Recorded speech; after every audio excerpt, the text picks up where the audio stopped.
Verónica Mendoza y Josué Gutiérrez son dos congresistas, uno de ella, de la oposición, él del oficialismo. Mañana se debate la ley del régimen laboral juvenil.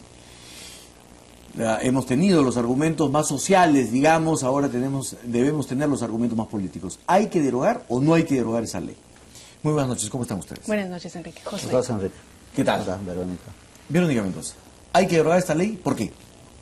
Bueno, políticamente. Nuestra bancada Acción Popular Frente Amplio desde el principio votó en contra de la norma y desde el principio expresamos nuestros argumentos en contra, que coinciden con los de los jóvenes que han estado aquí hace unos momentos.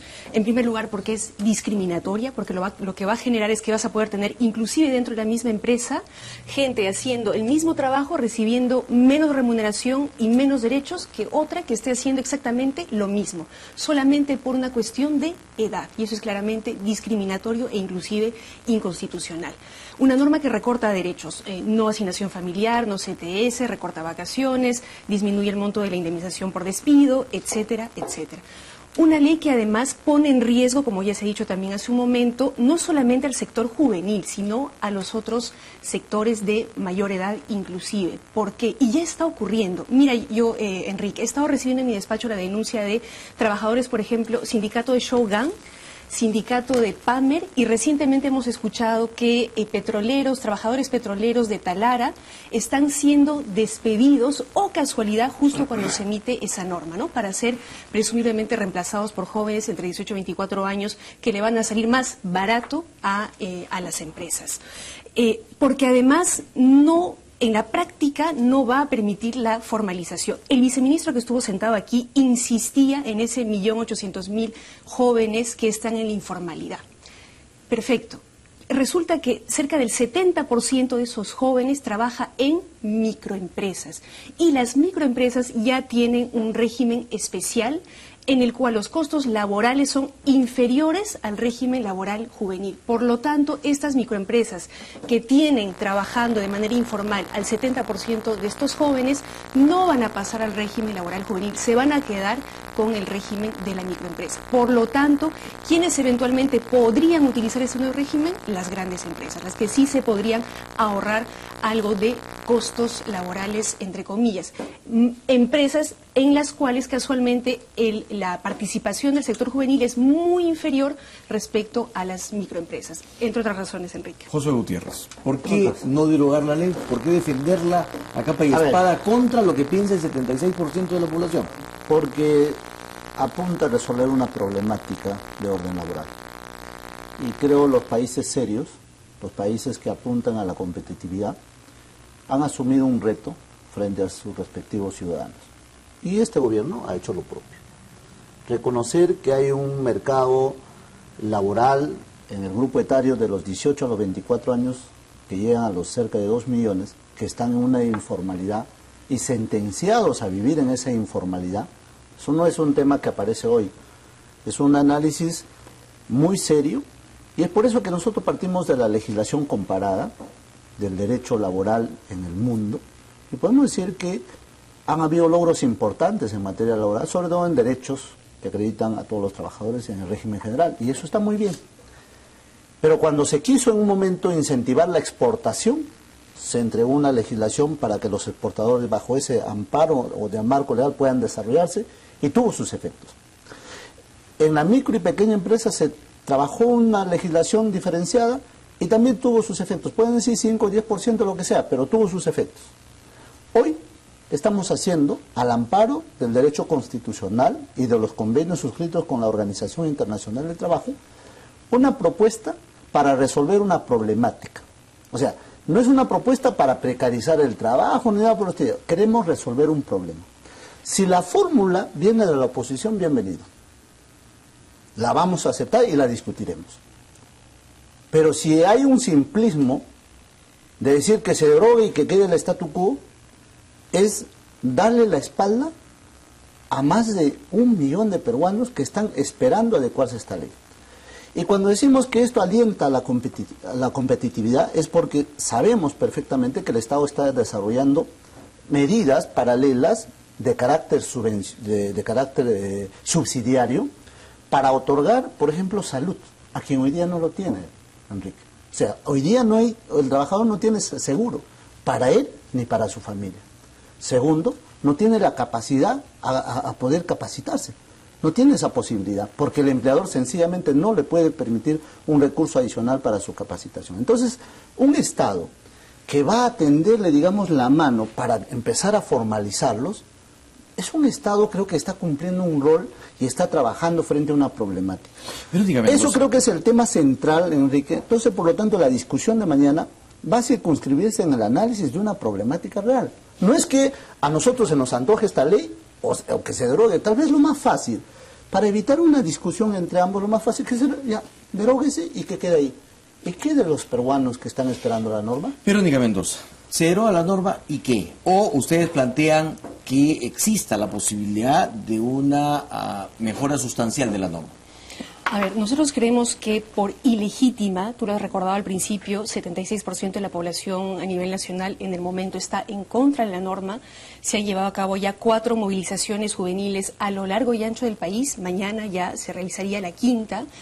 Creemos que lo que corresponde ahora, lo que es responsable, es derogarla, pero no para mantener el statu quo, de ninguna manera. En ningún momento hemos planteado eso. Es más, consideramos que inclusive algunos aspectos de esta norma, planteada por el Ejecutivo, podrían ser recogidos para el debate posterior. Por ejemplo, el tema del crédito tributario. En efecto, podría ser el crédito tributario por capacitación, ampliándolo, sí, porque nos parece muy poco que sea el mínimo 60 horas, inclusive llegado a las 400.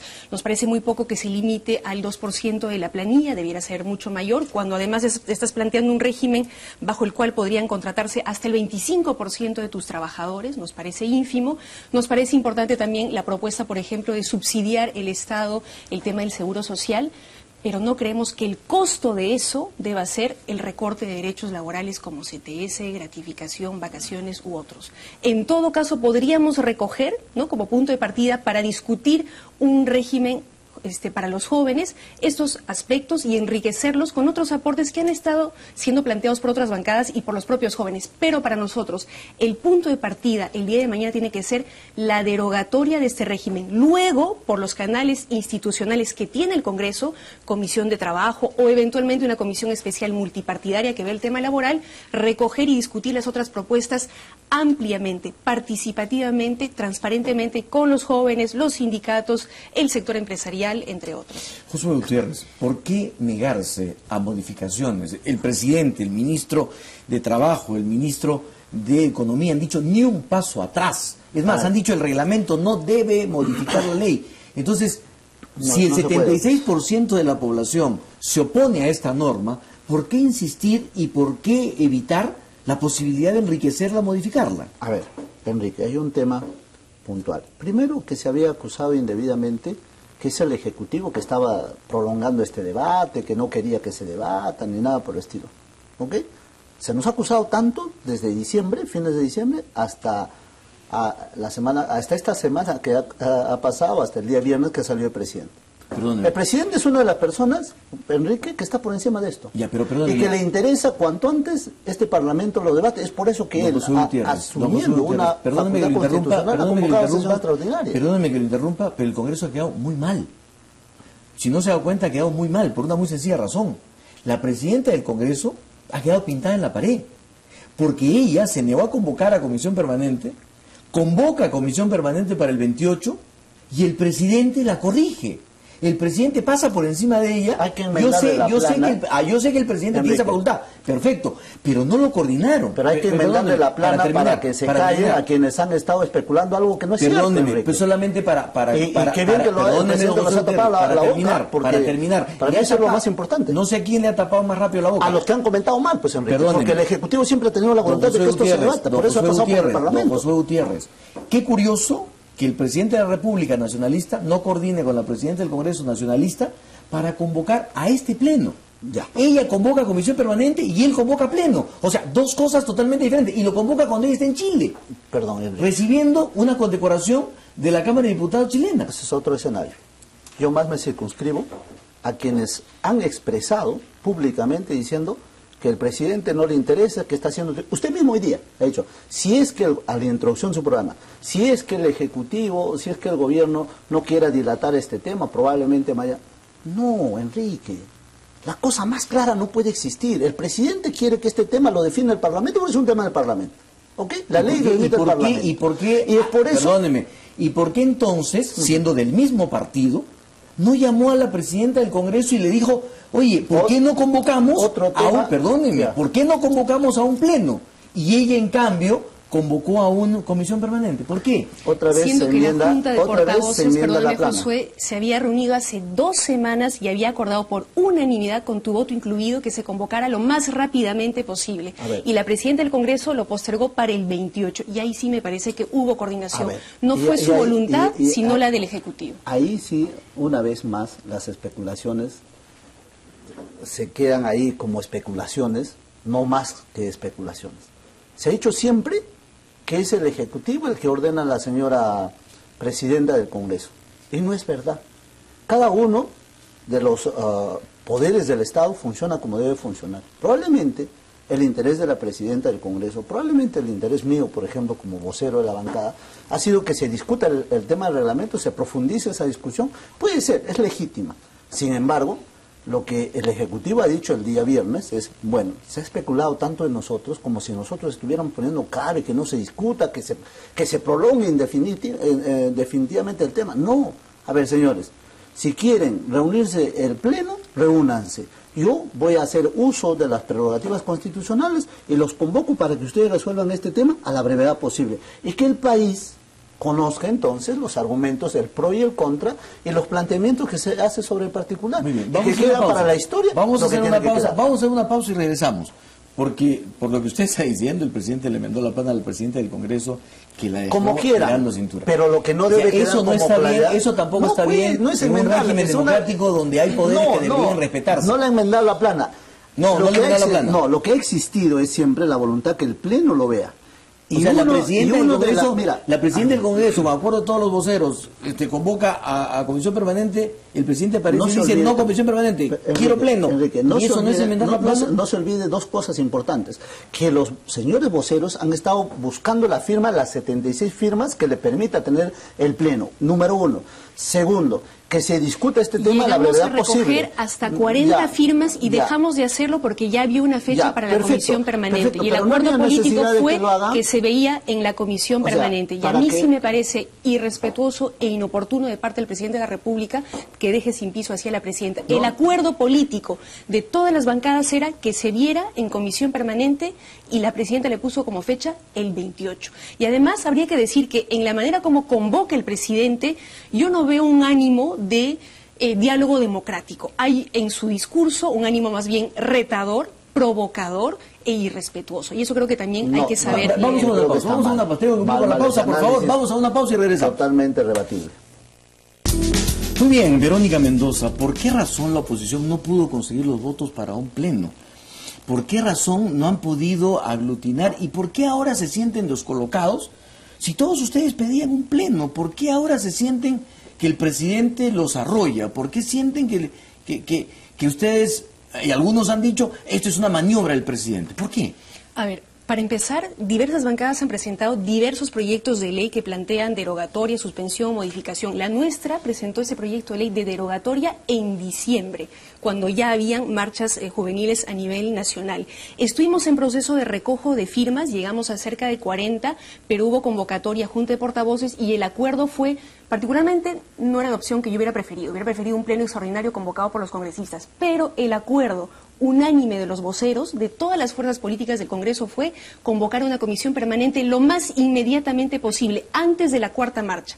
Sin embargo, la presidenta, en todo caso ella explicará si fue su decisión personal o inducida por Palacio de Gobierno, optó por postergarlo hasta el 28. Ya estaba planteado, ya estaba el acuerdo hecho.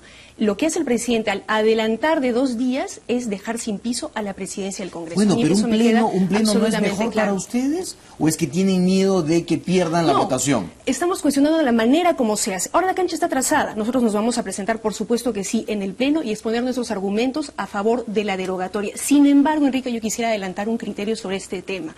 Yo creo que lo que cabe en este pleno es poner a voto la derogatoria. Yo creo que las posiciones han sido ya claramente planteadas, publicitadas en espacios mediáticos y sociales, y además creo, Enrique, que es inviable que en un pleno podamos ponernos de acuerdo sobre las distintas modalidades de modificación planteadas si es que quisiéramos que se fuera el resultado. Lo que corresponde, lo serio, lo responsable es recoger esas propuestas de modificación, ajuste, parche, como quieras llamarlo, y debatirlos por los canales institucionales que tiene el Congreso. Comisiones, comisión de trabajo, comisión de economía, convocando a expertos laboralistas, convocando a los gremios empresariales, convocando a los sindicatos. No en un pleno en el que no nos vamos a poder poner de acuerdo. Además, ¿por qué, Enrique?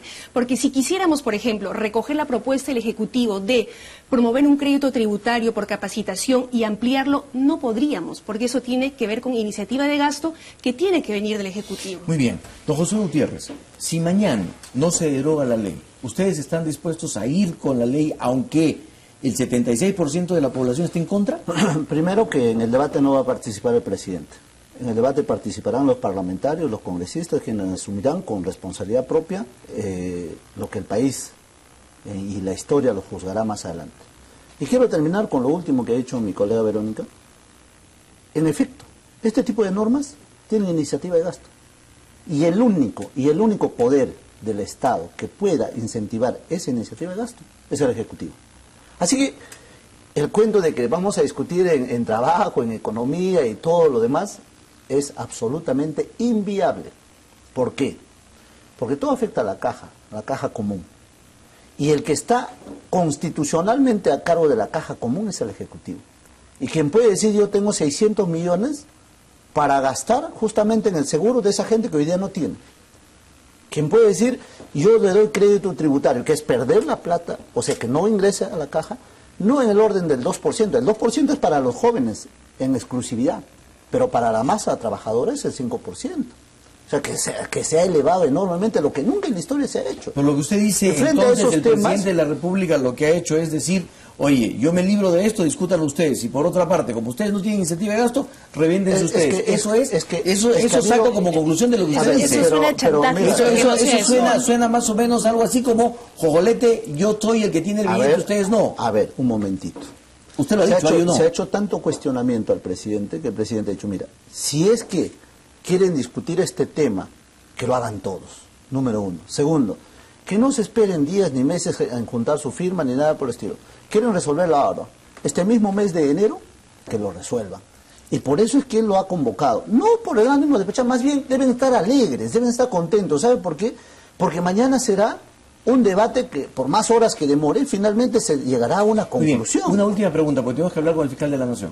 Claro. ¿Renunció ya Sergio Tejada? ¿Hay versiones de que ya renunció? No, probablemente... No, él no renunció, eso está claro. No renunció. ¿No ha renunciado? Sí, lo que nosotros sí hemos tratado en las últimas semanas, conversar con él, para ver hasta qué punto podemos tener coincidencia respecto a este proyecto. Ya. Es un tema, ¿no? O sea, esto es un, ya. No, es un la tema pregunta era puntual porque nos han llegado ¿no? versiones de que ya habría renunciado. No, yo como vocero he estado toda esta semana y entre idas y vueltas cumpliendo mi labor de representación. Una cosa rápida, Enrique, perdóname, no es un tema. Este tema del régimen laboral juvenil es la punta del iceberg. A lo largo del año pasado se han dado una serie de normas que debilitan la institucionalidad ambiental, laboral. Termino con esto, Enrique. Ahora en enero se ha emitido un decreto supremo que es peor que las normas que generaron el baguazo, que modifica el régimen de las comunidades campesinas, planteando que aquello que antes decidía la Asamblea Comunal, ahora lo va a ver la Junta Directiva. Muy bien. Muchísimas gracias, Verónica Mendoza. José Gutiérrez, muchísimas gracias. Vamos a ver qué pasa mañana. Vamos a una pausa, amigos, para hablar con el fiscal de la Nación, Pablo Sánchez.